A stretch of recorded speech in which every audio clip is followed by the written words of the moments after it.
Hey, this is Kyle Isabelli. I'm the senior pastor at Avenue Christian Church at 5750 Holmes Avenue here in Clarendon Hills, Illinois, the western suburbs of Chicago.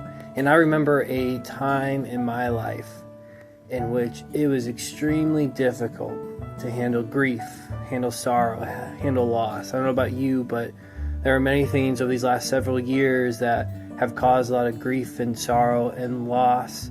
And for myself, for my wife, our daughter Sophie, she was stillborn at 38 weeks. It was something that came completely out of the blue, unexpected.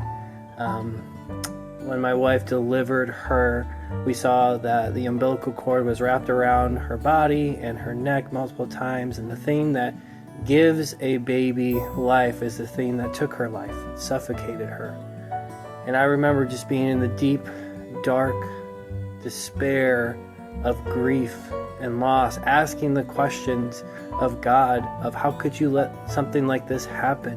Why would you take away our daughter from us?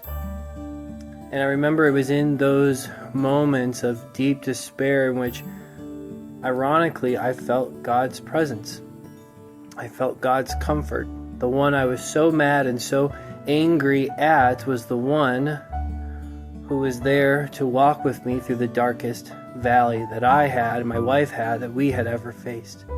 And so I don't know about you, but if you do find yourself in that sorrow, that grief, that darkest valley, I would encourage you to ask God those big questions, to come at Him with everything that you got, to shout and to cry and to wail and to criticize and whatever you need to do to come to God and continue to go to God.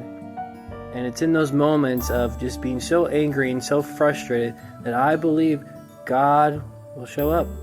God will speak to you.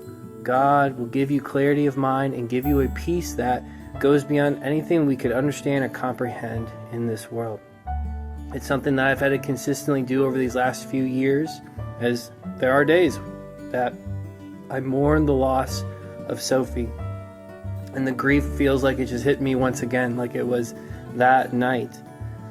But I know that as I continue to take these feelings and emotions to God, He listens, He cares, He's with me, and He's with you, and He's with us all. And even in this broken, messed up world where things don't make sense, God's presence with us can help us navigate anything and everything that we have to face, no matter how deep or dark our grief and despair is. I hope this can be an encouragement and a blessing to you today, that no matter what you're going through, no matter how deep your grief or loss is, you can go to God and He will listen, He will be there for you.